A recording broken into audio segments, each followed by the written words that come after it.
கர்த்தருடைய பரிசுத்த நாமத்திற்கு மகிமை உண்டாவதாக.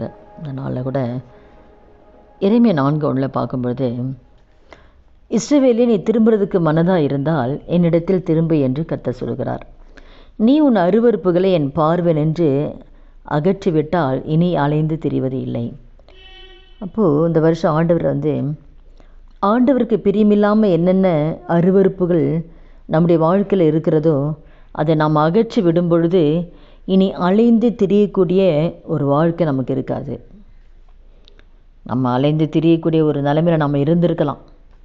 கடன் பிரச்சனை மாட்டிட்டு இந்த கடனுக்கு என்ன பண்ணுறதுன்னு அலைஞ்சிட்டு இருக்கலாம். வியாதி வந்துட்டு இந்த வியாதிலேருந்து ஹாஸ்பிட்டலுக்கும் வீட்டுக்கும் அந்த வியாதியில் அலைஞ்சிருக்கலாம். இல்லை பாவம் செஞ்சுட்டு பாவத்தில் நம்ம அலைஞ்சு திரிஞ்சிருக்கலாம். இல்லை தரித்திரத்தில் அலைந்து தெரிஞ்சிருக்கலாம். இல்லை குடும்பத்தில் நிம்மதி இல்லை, சமாதானம் இல்லாமல் அலைந்து தெரிஞ்சிருக்கலாம். பிள்ளைகளுடைய எதிர்கால வாழ்க்கையை நினச்சி எங்கே யார்கிட்ட போனால் என்ன நடக்குமோ, ஏதோ ஒரு வகையில் நம்ம எந்த காற்று நம்ம அலைஞ்சு தெரியிறோமோ. எந்த காரியமாக இருந்தாலும் கர்த்தருடைய தேவனுக்கு பிரியமில்லாத என்ன அருவருப்பு நம்மக்கிட்ட இருக்கோ அதை ஆராய்ந்து பார்த்து அது சரி செய்துட்டா எந்த காரியத்துக்கும் நீங்கள் அலைய வேணாம். அது எல்லாமே கர்த்தர் பார்த்துக்குவார். நம்மையும் நம்ம குடும்பத்தையும் நம்மளுடைய எதிர்காலத்தை, பிள்ளைகளுடைய எதிர்காலத்தை எங்கேயும் போய் அலைஞ்சு திரிஞ்சு அப்படி அந்த அவசியமே இருக்காது. எதுக்காக நம்ம அலைய வேணாம். ஏன்னா அவருக்கு பிரியமாக நம்ம வாழ்ந்தால் மாத்திரம் போதும். அருவருப்பு சில மட்டும் நம்ம பார்க்குறோம். நீதிமொழிகள் 6வது அதிகாரத்தில் கூட 16வது வசனத்தை நம்ம பார்க்கும்பொழுது, 7 அவருக்கு அருவருப்பானவைகள்: மேட்டிமையான கண், பொய் நாவு, குற்றம் மற்றவர்களுடைய ரத்தம் சிந்தும் கை, துர்ர ஆலோசனையை பிணைக்கும் இருதயம், தீங்கு செய்வதற்கு விரைந்து ஓடும் கால், அபத்தம் பேசும் பொய் சாட்சி, சகோதரருக்குள்ளே விரோதத்தை உண்டு பண்ணுதல் ஆகிய இவைகளே. இதெல்லாம் அருவருப்பு. அந்த தேவனுக்கு முன்பாக இதெல்லாம் ஒரு அருவருப்பாக நம்ம பார்க்குறோம். அப்போ ஆண்டவர் விரும்பாத இந்த சுபாவங்கள் நம்முடைய வாழ்க்கையில் இருக்க நம்ம ஆராய்ஞ்சு பார்க்கணும். மேட்டிமையான கண், பெருமை, எந்த நான் பார்க்குற பார்வையாக இருக்காலும் பார்வை, நினைக்கிற நினைவு, எதுவுமே இந்த பெருமை இருக்கிறத கர்த்தர் விரும்பவே மாட்டார். பெருமையிலுக்கு ஆண்டவர் எதிர்த்து நிற்கிறார். நம்ம எந்த அளவுக்கு நம்மளை தாழ்த்துறோமோ ஆண்டவர் கிருபையுள்ள தேவை நம்ம கூட எப்பவுமே இருப்பார்.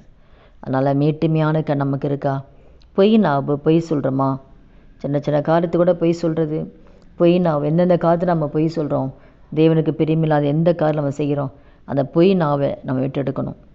அப்போ குற்றமற்றவர்களுடைய தவறே செய்யாதவர்களுக்கு நம்ம தவறு செய்யாதவர்களுக்கு விரோதமாக நம்ம செயல்படுறது. துர்ர ஆலோசனை பிணைக்கிற இருதயம், நம்ம இருதயத்தில் நம்ம பிளான் போடுவோம் பார்த்தீங்களா? என்ன பண்ணலாம், இவங்களுக்கு விரோதமாக என்ன பண்ணலாம், உங்கள் குடும்பத்துக்கு விரோதமாக என்ன பண்ணலாம், என்ன பேசலாம். அந்த துர்ர ஆலோசனை பிணைக்கிற இருதயம், அந்த இருதயம் நமக்கு இருக்கவே கூடாது. அந்த திருக்குலதும் அந்த கேடுள்ளது தான் அந்த இருதயம். இதில் இப்படிப்பட்ட யோசனை நமக்கு இல்லாதபடிக்கு நாமே ஆராய்ந்து பார்க்கணும். மற்றவங்களுக்கு தீமை செய்துக்க நம்ம எந்த வகையிலுமே நம்ம ஓடக்கூடாது. தீங்கா பேசுகிறதுக்கோ தீங்கா செய்யறதுக்கோ நம்ம எந்த காரணம் நம்ம கால்கள் செயல்படவே கூடாது. அப்போ நம்ம அபத்தம் பேசும் பொய் சாட்சி, ஒருத்தருக்கு ஒருத்தர் விரோதத்தை உண்டு பண்ணுறது. சகோதரருக்குள்ளேயே இங்கே இருக்கிறது அங்கே சொல்லுவாங்க, அங்கே இருக்கிறது இங்கே சொல்லுவாங்க, நல்லா இருக்கிற ஃப்ரெண்ட்ஸை கூட பிரிச்சுருவாங்க. அந்த காரியம் ஆண்டருக்கு விரோதமான ஒரு பெரிய ஒரு அருவருப்பு. அப்போ இதில் எந்த காரணம் நம்ம தவறு பயின்றோம். யாரை குறித்து யாருக்கிட்டே பேசக்கூடாது.